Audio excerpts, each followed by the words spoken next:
Hello friends, आपके अपने YouTube channel advance study number 1 में आपका स्वागत है। हम आपको सीटेट, एस्टेट, एचएससी से रिलेटेड सारी क्लासेस कराएंगे, वो भी बिल्कुल फ्री। तो जल्दी से चैनल को सब्सक्राइब करें ताकि आगे से मैं कोई भी वीडियो डालूँ आप लोगों तक उसका नोटिफिकेशन पहुँच जाए। तो आज की क्लास स्टार्ट करते हैं। तो फ्रेंड्स, आज हम फिर से जो मनोवैज्ञानिक है जहाँ से क्वेश्चन हर बार पूछे जाते हैं, तो आज मैं उनके बारे में आपको कराऊंगी। ठीक है, ये CDP का सेशन है। ठीक है, तो देखते हैं पहला जो मनोवैज्ञानिक है वो कौन सा है। पहला मनोवैज्ञानिक है सुकरात, यूनान। ठीक है, कौन सा है? सुकरात, यूनान। ठीक है, ये एक क्या थे? एक महान विचारक थे एवं दार्शनिक थे। इन्होंने जो सुकरात है उन्होंने क्या कहा था? ज्ञान ही सद्गुण है। उनकी ये डेफिनेशन पूछी जाती है, मतलब कैसे आता है? ज्ञान ही सद्गुण है, ये किसने कहा है? तो आपको क्या करना है? सुकरात पर। ओके फ्रेंड्स, अगला पॉइंट देख रहे हैं। सुकरात की अध्ययन पद्धति को द्वंद्वात्मक पद्धति भी कहा जाता है। मतलब कि जो सुकरात की पद्धति है उसको क्या कहा जाता है? द्वंद्वात्मक पद्धति भी कहा जाता है। अगला देखते हैं, आगे कौन है? क्लार्क हल। कौन है? क्लार्क हल। इनकी जो पद्धति है, इन्होंने क्या माना है?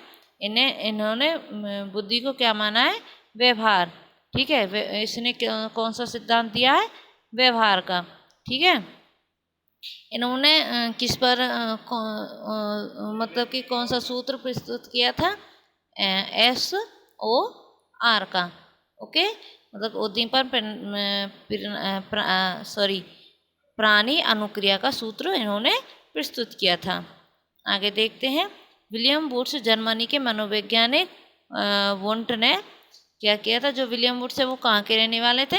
जर्मनी के। इन्होंने सबसे पहले 1889 में क्या किया था? इन्होंने एक प्रयोगशाला की स्थापना की थी। ठीक है, जिसका क्या नाम था? लिप्चिंग। क्या था फ्रेंड्स? ठीक है, तो इन्होंने अपनी प्रथम प्रयोगशाला कब स्टार्ट की थी? 1889 में। और कहाँ पे की थी?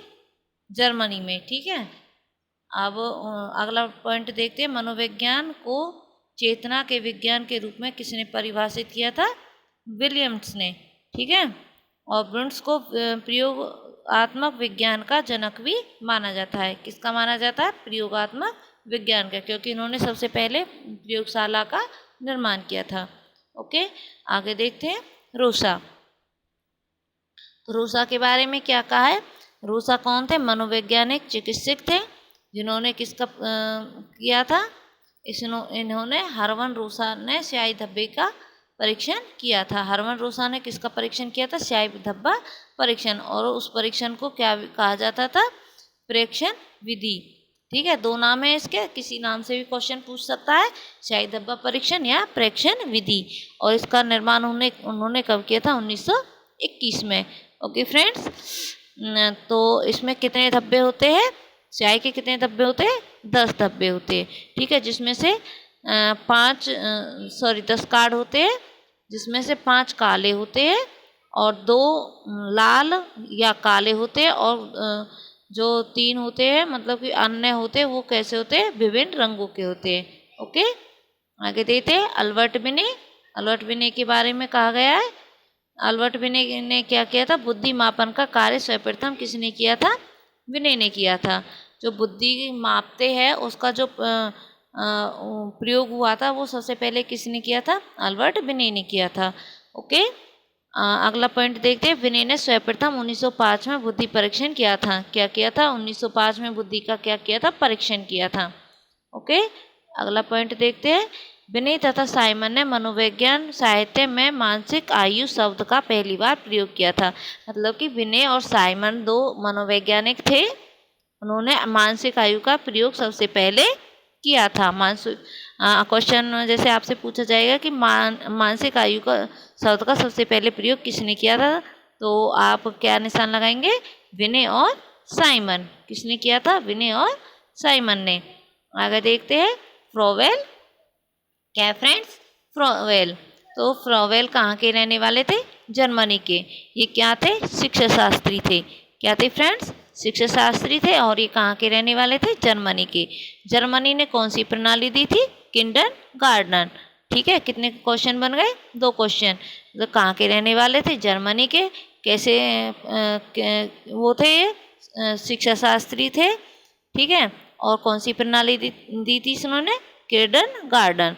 ठीक है, और क्या कहा था इन्होंने, आगे देखते हैं। इन्होंने कहा था कि खेल और शिक्षा एक स्वैत क्रिया द्वारा शिक्षा के सिद्धांत पर बल दिया है कि जो बच्चे हैं वो खेल के द्वारा और स्वयं जो अपने क्रिया करते हैं उससे ज़्यादा सीखते हैं। ठीक है, तो उन्होंने खेल विधि का और स्वैत क्रिया का क्या किया था, प्रतिपादन किया था। आगे देखते हैं, कुर्तकोफ का। ठीक है, ये कहाँ के रहने वाले थे, जर्मनी के रहने वाले थे। ठीक है, इन्होंने सन 1912 में जर्मनी में वर्धमान और कोहलर के साथ मिलकर गैर राष्ट्रवादियों का प्रतिपादन किया था। और इन्होंने क्या किया था, जो सुल्तान नाम का बनमानुस था उस पर क्या किया था, प्रयोग किया था। और ये कौन कौन थे, वर्धमान थे, कोफका थे और कोहलर थे, ये 3 थे। ओके फ्रेंड्स, आगे देखते हैं।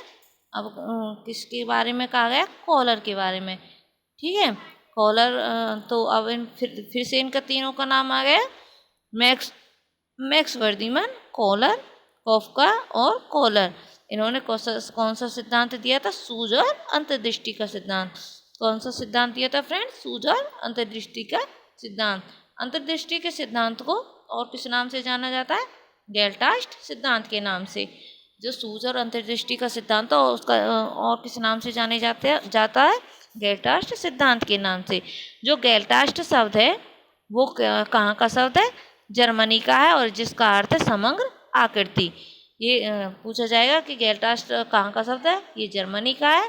अगर पूछा जाए कि इसका अर्थ क्या है तो इसका अर्थ है समग्र आकृति। आगे देखते हैं, इस सिद्धांत के अंतर्गत सुल्तान नामक बनमानुस पर प्रयोग किया गया था। किस पर प्रयोग किया गया था फ्रेंड्स, सुल्तान नाम के एक बनमानुस पर। ओके, आगे देखते हैं। अब किसके बारे में बताया गया है, टर्मन के बारे में। तो टर्मन कहाँ से संबंधित थे, यूएसए से। कहाँ से फ्रेंड्स, यूएसए से। बुद्धि लब्धि के संबंध में सबसे पहले टर्मन ने विचार किया था। मतलब कि जो बुद्धि लब्धि का सिद्धांत था वो सबसे पहले किसने दिया था, टर्मन ने दिया था। ओके फ्रेंड्स, और इन्होंने जो टर्मन थे इन्होंने बुद्धि लब्धि का एक सूत्र भी दिया है। क्या सूत्र है वो, मानसिक आयु बटे वास्तविक आयु गुना 100। यहाँ से क्वेश्चन आता है हर बार, सीटेट में पूछा जाता है, तो आप स्क्रीनशॉट भी ले सकते हो। ठीक है, आगे देखते हैं। मैक्स वर्धमान जो कहाँ के रहने वाले थे, जर्मनी के। ठीक है, तो इसके बारे में क्या कहा गया, ये गेल्टास्टवादी थे और इन्होंने कोफका और कोहलर के साथ मिलकर क्या किया था, अनुबंधित और उसका सूझ और अंतर्दृष्टि का प्रतिपादन किया था। Okay friends, right. आगे देखते हैं। अब किसके बारे में कहा, पावलक के बारे में। ये इससे भी क्वेश्चन हर बार पूछा जाता है। तो जो पावलक थे उसने कौन सी सिद्धांत दिया था, शास्त्रीय अनुबंध का सिद्धांत, जिसको क्लासिक कंडीशनल भी कहते हैं। ठीक है, और इसने किस पर अपना प्रयोग किया था, कुत्ते पर किया था। ओके, बस यहाँ से ये पूछा जाता है किस पर प्रयोग किया था, कुत्ते पर किया था। इसके सिद्धांत कौन सा सिद्धांत दिया था, शास्त्रीय अनुबंधन का सिद्धांत, जिसको क्लासिक कंडीशनल थ्योरी भी कहा जाता है। अगला देखते हैं किसके बारे में कहा है, रूसो के बारे में। रूसो शिक्षा में मनोवैज्ञानिक आंदोलन का सूत्रपात करने का श्रेय किसको है, रूसो को।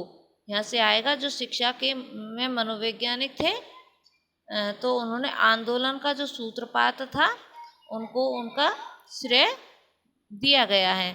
उन्होंने अपनी पुस्तक एमील में एक काल्पनिक बालक की शिक्षा का वर्णन किया है।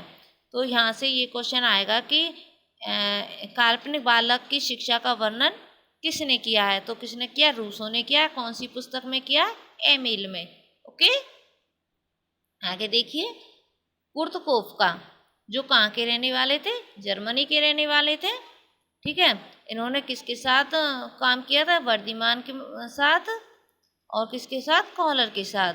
ठीक है, सूझ और अंतर्दृष्टि का सिद्धांत दिया था इन्होंने। ओके, अब देखते हैं आगे कॉलर के बारे में कहा गया है।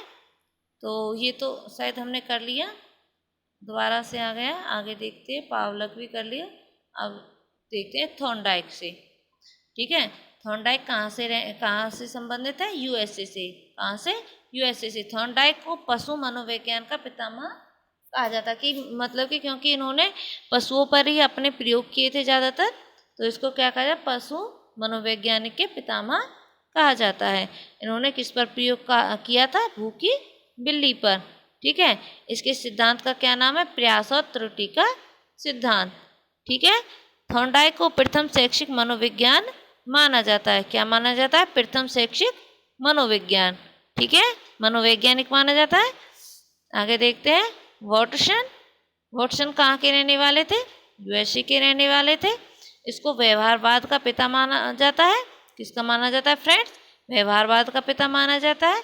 वॉटसन ने मनोविज्ञान को व्यवहार का विज्ञान कहा है। क्या कहा है वॉटसन ने? मनोविज्ञान को किसका विज्ञान माना है? व्यवहार का। ओके, तुम मुझे कोई बालक दो और मैं तुम्हें कुछ भी बना सकता हूँ, तो मैं उसे कुछ भी बना सकता हूँ। ये किसने कहा था? वॉटसन ने। ये डेफिनेशन याद कर लेना, ये कई बार पूछी जा चुकी है। आगे देखते हैं प्लूटो। प्लूटो के बारे में क्या बताया? प्लूटो की शिक्षा का मुख्य उद्देश्य क्या था? सत्य और साक्षात्कार। उन्होंने कहा है कि जब कोई चीज़ सत्य होगी या हमारे उस किसी बच्चे के सामने होगी, तो वो स्वयं ही उससे शिक्षा ग्रहण कर लेगा। ठीक है, शिक्षा प्रणाली में अनुकरण को विशेष महत्व दिया। उन्होंने कहा है कि बच्चा किससे सीखता है? अनुकरण से सीखता है। जो बच्चा देखेगा, जो उसके साथ सामने साक्षात्कार होगा, वो उसे देखकर ही खुद से सीख लेगा। ठीक है, और इसको कौन सी विधि का प्रतिपादक माना जाता है? संवाद विधि का। ठीक है, आगे देखते हैं। आगे कौन है? John Dewey. जॉन डीवी कहाँ के रहने वाले थे? यूएसए के।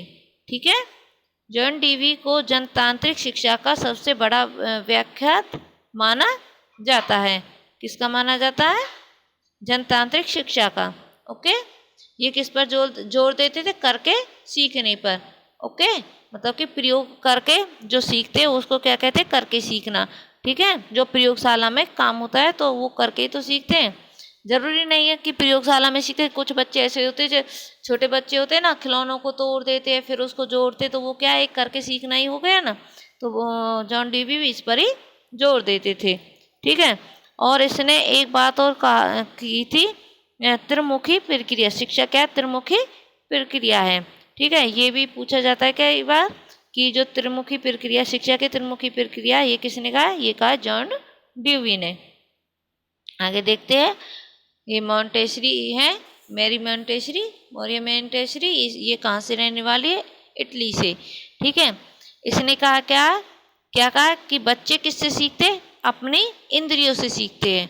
ठीक है, और किससे सीखते हैं? इंद्रियों के द्वारा सीखते हैं। इनका जन्म कब हुआ था?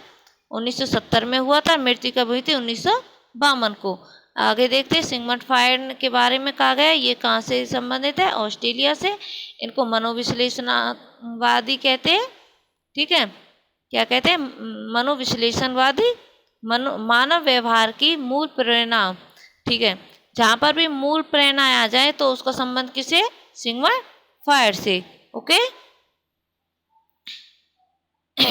आगे देखते हैं, एक सामान्य व्यक्ति का व्यक्तित्व 3 कारणों पर टिका हुआ है। कौन कौन से है वो कारण? इदम, ईगो और सुपर ईगो। क्या है फ्रेंड्स? इदम, ईगो और सुपर ईगो। ओके, आगे देखते हैं, चार्ल्स ई स्कैनर। क्या है फ्रेंड्स? Charles E scanner. तो इन्होंने शिक्षा मनोविज्ञान को शिक्षा निर्माण की आधारशिला माना है। किसकी माना है? शिक्षा मनोविज्ञान को शिक्षक निर्माण की आधारशिला माना है। किसको? स्कैनर को। स्कैनर ने किस पर अपना प्रयोग किया था? चूहा और कबूतरों पर। किस पर किया था? चूहे और कबूतरों पर। इसका जो सिद्धांत है उसका क्या नाम है? क्रियास्तुप अनुबंध। क्या है फ्रेंड्स? क्रियास्तुप अनुबंध। आगे देखते हैं, आगे कौन है? महात्मा गांधी। इसने किस पर जोर दिया? बेसिक शिक्षा पर ठीक है। और इसका माध्यम क्या था? मातृभाषा थी। और शिक्षा के अर्थ में इन्होंने, इसकी डेफिनेशन है महात्मा गांधी की, इन्होंने क्या कहा है? मैं बालक अथवा मनुष्य में आत्मा, शरीर और बुद्धि के सर्वांगीण और सबसे अच्छे विकास से समझता हूँ। उन्होंने क्या कहा है कि सबसे अच्छी शिक्षा वो है जिसमें बच्चे या बालक हो जब उसके आत्मा, शरीर और बुद्धि का सर्वांगीण विकास हो। किसने कहा? ये महात्मा गांधी ने कहा। उन्होंने बेसिक शिक्षा पर जोर दिया और उसकी भाषा क्या थी? मातृभाषा थी। आगे देखते हैं, ये है एब्राहिम मैस्लो। एब्राहिम मैस्लो, इसके अनुसार प्रेरक दो प्रकार के होते हैं, जन्मजात प्रेरक होते हैं और अर्जित प्रेरक होते हैं। जन्मजात प्रेरक वो होते हैं जैसे भूख लगना, प्यास, नींद आना, या हम कोई काम करते हैं तो वो क्या हमारे जन्मजात प्रेरक है। Okay friends. और अब कह रहा है सेकंड पॉइंट, क्या कह रहा है? अर्जित प्रेरक। अर्जित प्रेरक वो होते हैं जैसे व्यक्तिगत कोई रुचि हो गई, आदत हो गई, ठीक है, या जीवन में किसी चीज़ को पाने का लक्ष्य हो गया, वो क्या हमारे अर्जित प्रेरक हो गए। आगे क्या कहा? मैकडूगल। मैकडूगल का संबंध कहाँ से? ब्रिटेन से है। ठीक है। मनोविज्ञान जीवित वस्तुओं के व्यवहार का विधायक विज्ञान है। ये किसने कहा है? मैकडूगल ने कहा है। मैकडूगल को मन ऊर्जा मनोविज्ञान का जनक माना जाता है। किसका माना जाता है? मन ऊर्जा का जनक माना जाता है। मैकडूगल का महत्वपूर्ण योगदान किससे है? मूल प्रवृत्तियों से। जहाँ पर मूल प्रवृत्तियाँ आ जाए तो उसका संबंध किससे है? मैकडूगल से। ओके। आगे देखते हैं कार्ल्स युग। तो कार्ल्स युग ने कौन से व्यक्तित्व के दो प्रकार बताए हैं? कौन कौन से? अंतर्मुखी और बहिर्मुखी। अंतर्मुखी कौन कौन से हैं? देखते हैं। व्यक्तित्व, लक्षण, स्वभाव, आदतें, ये क्या बाहरी रूप से प्रकट नहीं होते, वो क्या अंतर्मुखी है। जो बाहरी रूप से दिखाई नहीं देते वो क्या अंतर्मुखी है। जो बाहरी रूप से दिखाई देते वो बहिर्मुखी है। जैसे बहिर्मुखी में देखते हैं व्यक्तित्व, लक्षण, स्वभाव या बाहर रूप से प्रकट होते हैं। जैसे कि सामाजिक, राजनीतिक नेता होते हैं, वो क्या होते हैं? बहिर्मुखी होते हैं। दिखावटी जो लोग होते हैं ना, वो क्या होते हैं? बहिर्मुखी। आगे देखते हैं जीन पियाजे। जीन पियाजे ने कौन सा सिद्धांत दिया? संघनात्मक। कौन सा दिया है? संघनात्मक।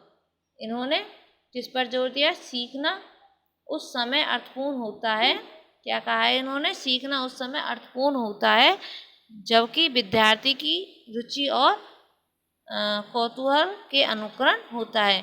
कि सीखना तब अच्छा होता है जब अर्थपूर्ण होता है, जब बच्चे उसमें रुचि ले। ठीक है। मतलब कि जब तक बच्चा रुचि नहीं लेगा तब तक वो उसके अर्थ को अच्छी तरह से समझ नहीं पाएगा और वो उसको मन लगाकर नहीं करेगा। ओके। तो आज के लिए बस इतना ही। तो बताइए आज की क्लास आपको कैसी लगी? अगर अच्छी लगे तो इस वीडियो को आगे शेयर करना अपने फ्रेंड्स में, और वीडियो को लाइक करना और चैनल को सब्सक्राइब ज़रूर करना, ताकि आगे मैं कोई भी वीडियो डालूँ आप लोगों तक उसका नोटिफिकेशन सबसे पहले पहुँचे। तो बस आज के क्लास में यही समाप्त करती हूँ। आगे से